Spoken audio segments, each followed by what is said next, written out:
here. Our speaker series has since to date raised over $3,000, which is really wonderful, really great contribution to our efforts. And so far to date, we now have just broken over 100,000.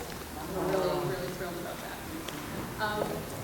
Without further ado, my dear friend Victoria, I've known for almost, dare I say, almost 20 years now.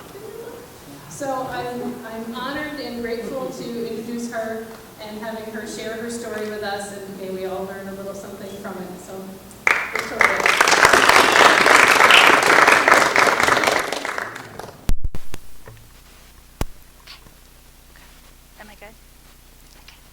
Thank you all so much for coming this evening.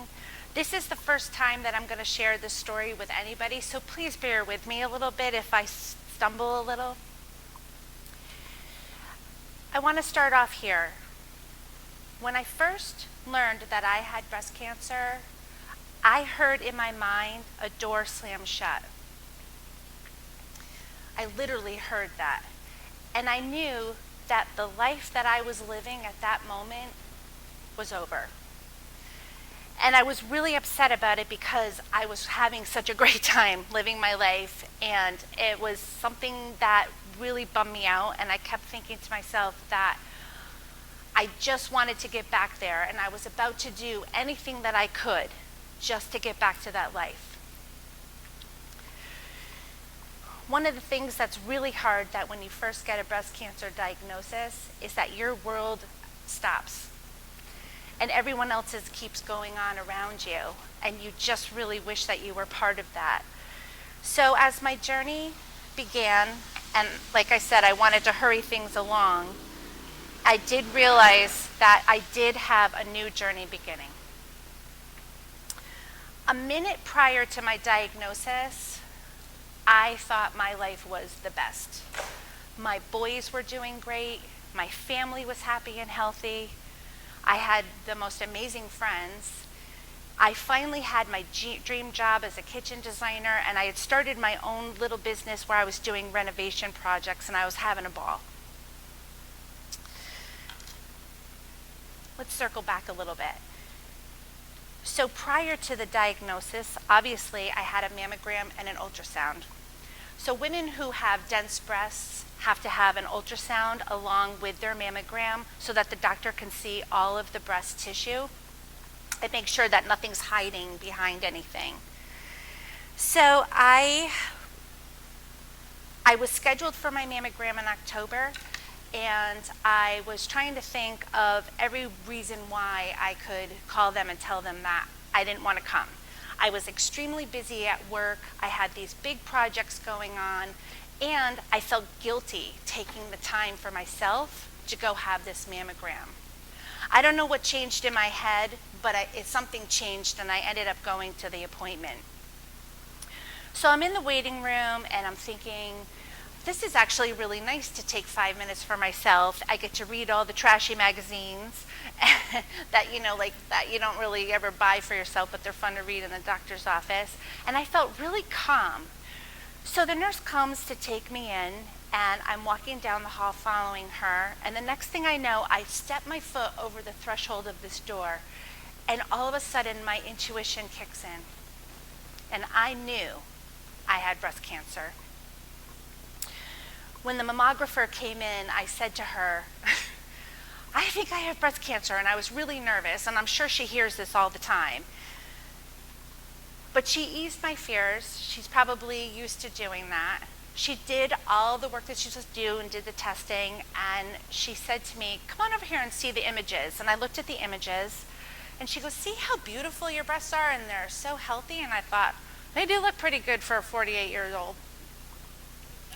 So I was like, oh, okay, and I kind of shook off that feeling that I had that I could possibly have breast cancer, and I went in and I had my ultrasound, and when I was in, you lay down on the bed for an ultrasound, and they go over your breasts with a wand, and I always think it's really interesting to look at the screen. It sort of reminds me about when I was looking at my children on the ultrasound. So I'm laying there looking at the screen, and I'm thinking, okay, let's see what's going on here. And the next thing I know, I see her drawing 4 arrows pointing at a tumor in my breast. After the ultrasound was completed, she went and got the radiologist, and he came in. I didn't think I was going to cry.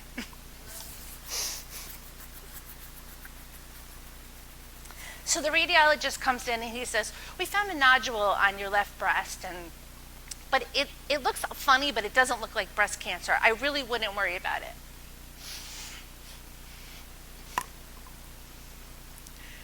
And of course I did. So he said, I'd like to do a biopsy on it, and we could wait 6 months, or you could come in sooner. And I said, I want to come in sooner. But I also thought back to this job that I had, and I was thinking, how am I going to take this time off of work? God, I took this morning off, and he's going to be so mad, and I'm going to take the time. And I said, you know what? I'm not going to be able to live with myself if I wait another 6 months. And it was a good thing that I didn't. We went through with the biopsy. Everything went fine. And that was on a Tuesday.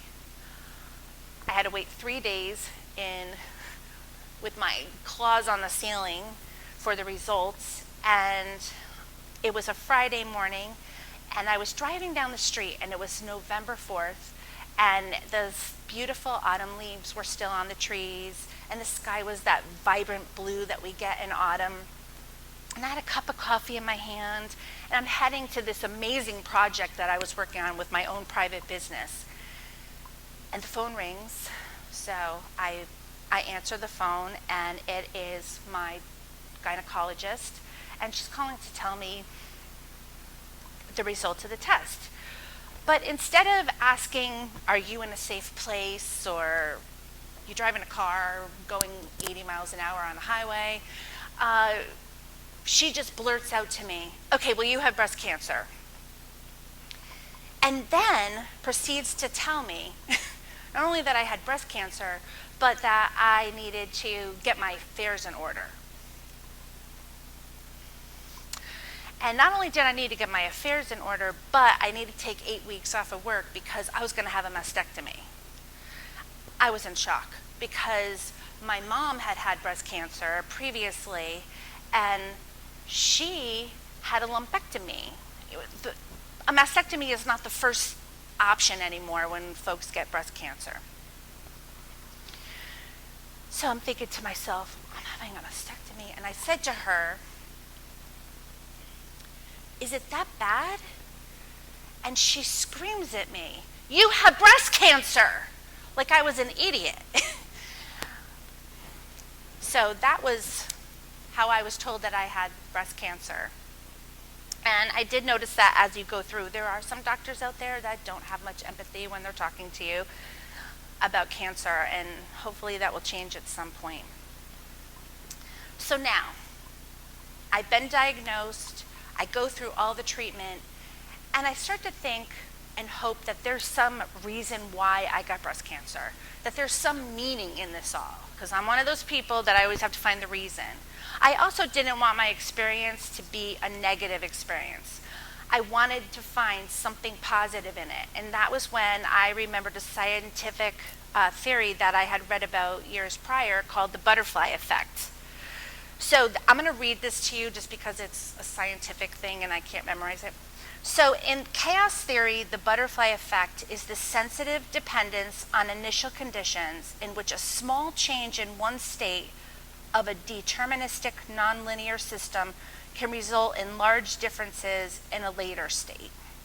So the theory suggests, and you've probably heard of this or maybe not, but that a butterfly flapping its wings in Rio de Janeiro can actually cause a storm in Chicago. So I started to think about, okay, so I had breast cancer, and how did that change me? And then I started to think, well, in order to understand how it changed me, I needed to kind of go through the process and look at the whole cycle. And that's where I started to look at the butterfly. And I thought about all the stages that the butterfly goes through in a life cycle, the egg stage, the caterpillar stage, the chrysalis stage, and then becomes a butterfly. And I started to study it because I have a little geeky side to me, and I was kind of fascinated by that. And I was learning more and more about butterflies, and I'm actually raising butterflies right now. And I learned that butterflies actually go through such a difficult process just to become what it was always meant to be. And I said to myself, I went through a difficult process to become what I was always meant to be. And so there was a parallel there.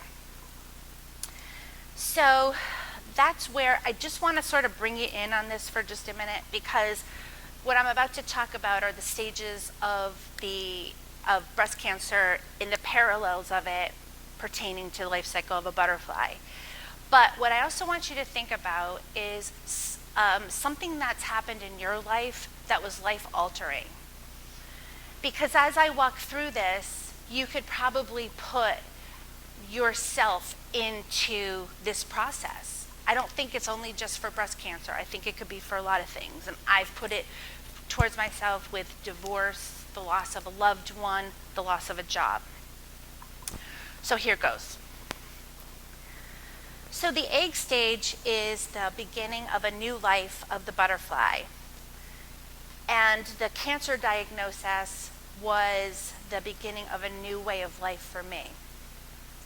So the butterfly lays her egg on a leaf, and the egg actually adheres itself to the leaf in order to stave off any challenges that might come, weather, wind, because it's so tiny and fragile, except the actual egg itself is really, really hard.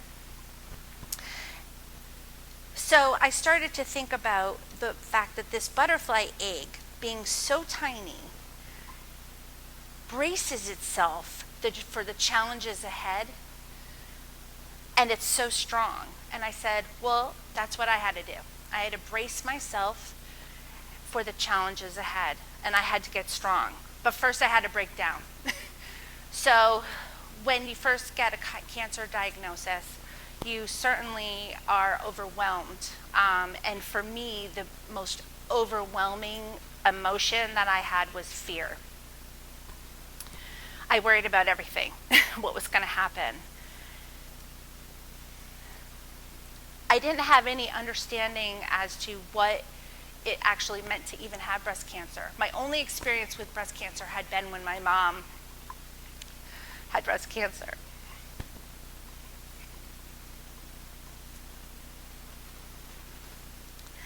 And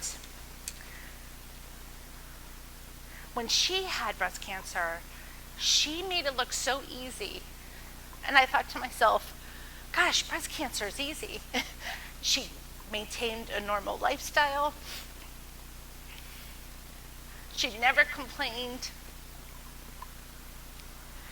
And it wasn't until, it wasn't until I had actually gone through breast cancer that I started to feel really bad, because I knew that she was scared to death. And my father had just died a year earlier. So this was in 2009. My father had just died a year earlier of cancer. And I just think of how scared she must have been, because I knew how scared I was.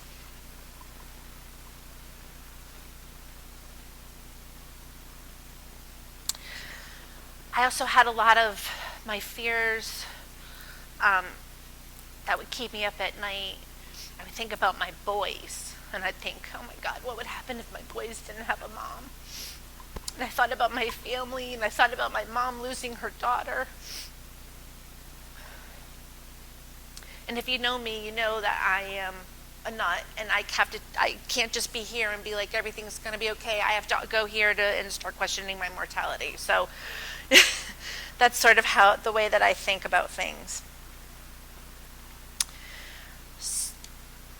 And I had a lot of preconceived notions about breast cancer, and you see people going through breast cancer, and you have all this empathy for them, but you don't really understand what it is until you actually go through it. the next stage for me couldn't come quickly enough. So the next stage would be the caterpillar stage. So the caterpillar, and this is funny because like I said, I'm raising caterpillars right now to become butterflies, and all they do is eat and poop. That's it. And that's all their job is. Their job is to go from this big to about 2.5 inches. I know that because, like I said, I'm a kind of science geek. So their whole purpose in life is just to eat. So I said to myself, okay, so my whole purpose in life at that point in time was to learn. I also ate because I am an emotional eater, but mine was to learn. So I was on the internet trying to read every single thing I can. I was trying to understand cancer. I was trying to understand treatments, alternative therapies, because I just wanted to do everything that I possibly could to make this go away and get back to my life. So the first thing that happens is that you get an initial diagnosis with breast cancer. So my initial diagnosis was invasive ductal carcinoma, which really doesn't mean a whole lot. It's not until the next step where you actually have to have additional testing, and that additional testing tells you what type of cancer you have. So I went in to see my surgeon initially, and he told me I was having that lumpectomy with radiation, just like my mom. Because I didn't know better, I thought that that was going to be an easy remedy for me. Oh, I can do this, and I can get right back to my life and keep working, and all of that, everything's going to be fine. Well, I find out that I have triple negative breast cancer, just like my mom had had. It's a hereditary cancer. And I learned that they had changed the protocol for it, that it was no longer a lumpectomy, which is when they actually remove the tumor from your breast as opposed to removing the entire breast. And with radiation, I was going to have chemotherapy. I didn't want to have chemotherapy. So I researched every other alternative to chemotherapy out there, and had a whole sort of dissertation to present to my doctor as reasons why I didn't need to have this done. But the other thing that happens when you have triple negative breast cancer is that you also need to have genetic tests done because it is hereditary. So I had my genetic testing done, and it takes a month. So for a month, I studied mastectomies.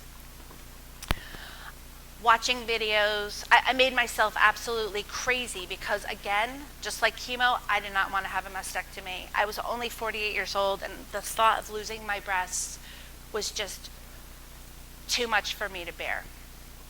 So my test comes back, and of course, what do you think happens? I have BRCA1, a gene mutation. So now I have to make the decision.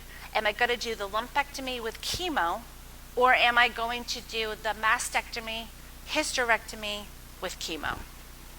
I can still do the lumpectomy if I so choose, but that would mean that there was a potential of getting cancer back, and I just couldn't do that. So went ahead and scheduled the appointment for the mastectomy, and did not win on the chemo war and was going to have chemo. Sorry.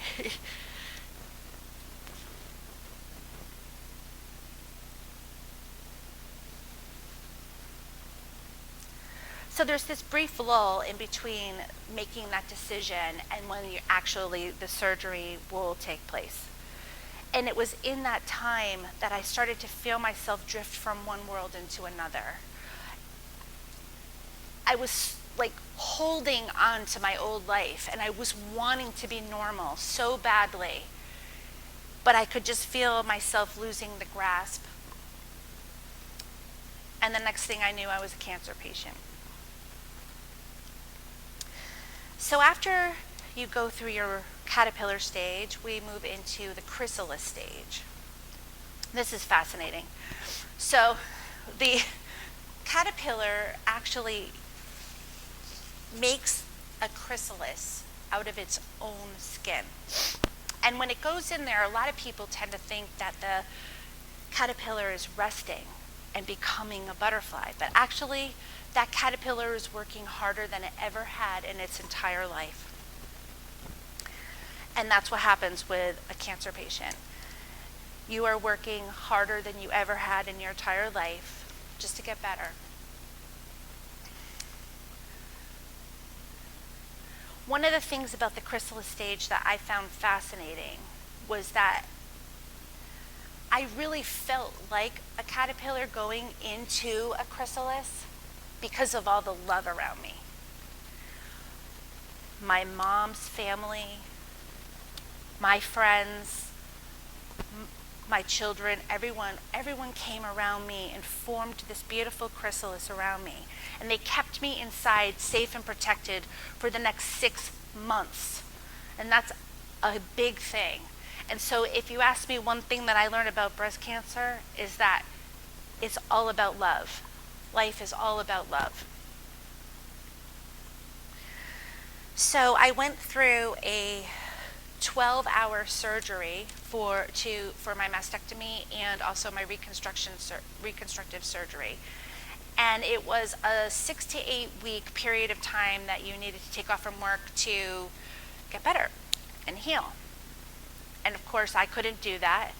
2 weeks after having my breast removed, reconstructive surgery using my own fat into my breasts, I was back to work from home. And this was just me trying so desperately to stay normal. And I didn't give myself the time to rest. So I started to really feel like I was breaking down. So when you think about the caterpillar inside of the chrysalis, you're really starting to break down. And then you add the chemotherapy on top of that. And as the weeks progress, you're breaking down even more. And you're exhausted. You have bags under your eyes. You have chemo brain, which means you can't think, you can't function anymore, and it's exhausting. And I remember that time I did not take to honor myself and to take care of myself until I was at the very end. And I had 4 weeks left, and that was 2 treatments of chemotherapy. And I was at work, and I had started having severe anxiety caused by the chemotherapy, and work was just really wearing me down. And my boss came in one day and said to me, "You know, you look pretty good for someone going through chemo." And I thought, well, thank you, Ulta, because I had all this makeup and wigs and everything going. And I said, you know what, I think you need to see something. So the next day I come to work, no wig, no makeup. And I thought that he was going to collapse right there when he actually saw that his girl that was doing everything for him, never skipped a beat, could actually be that broken down. And I remember sitting on the deck with a friend and saying, I wish I could take time off from work, but I can't afford it. Oh my gosh, what am I going to do? I'm devastated. And she literally saved me, because she made me call my boss at that moment and tell him I couldn't do it anymore. So I took the next 4 weeks off of work, and it's funny how money works out.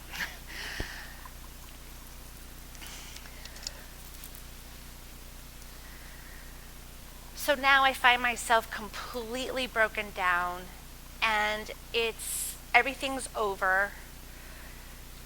And it's time to kind of get myself back into the real world and become a butterfly again. But I find that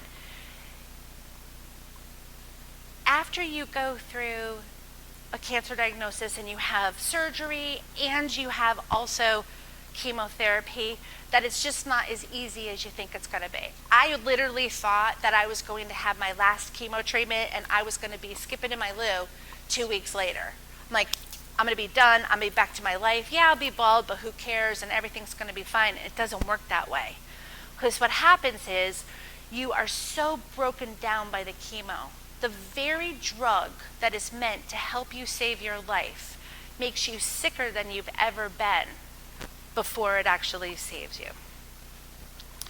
And it was really hard. And I came out of the stage and I just felt so alone. And I think at this time, right before you become the butterfly, you do need to be alone. Because all of my wonderful friends and family that had come around me in the chrysalis had started to move away. Because it was time. It was time for everybody to get on with their lives and let me get on with mine. And I remember this moment, and that I talk about sometimes because I found it very odd, but was after my last doctor appointment. I was always had my doctor's appointments were at Smilo in the hospital. I felt as though they sort of were like, okay, here, come on, let me walk you to the door. And they walked me to the door and they opened it and they said, it's been great knowing you. Shake your hand, have a good life, shut the door behind you and lock it. And you're sort of like, I don't even know what to do, because I'm so used to having all this support and people that understand where I'm coming from. And all of a sudden, that's done. It's just me.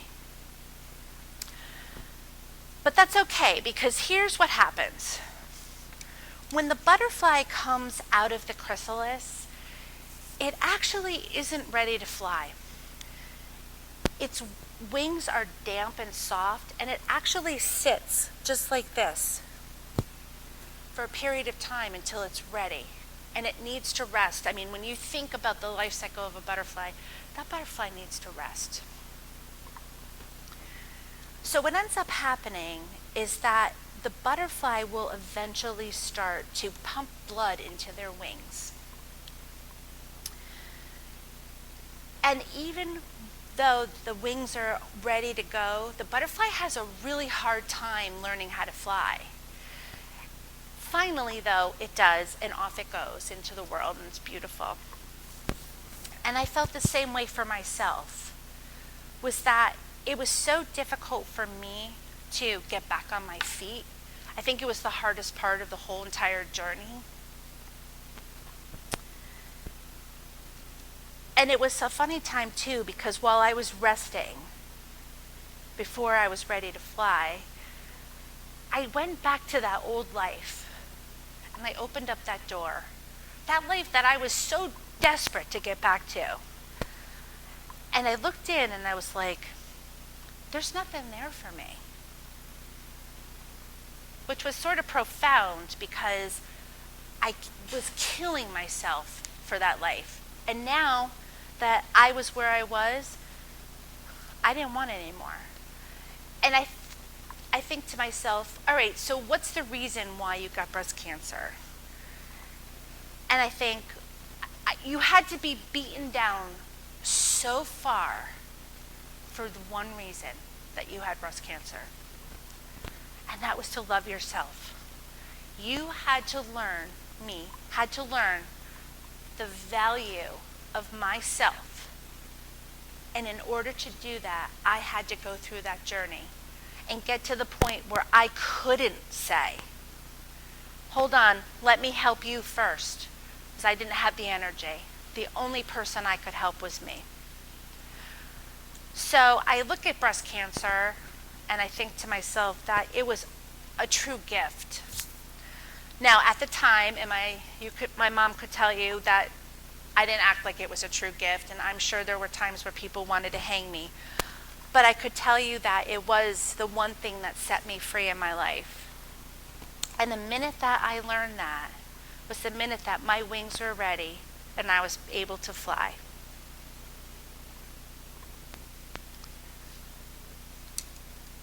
Thank you so much for coming this evening.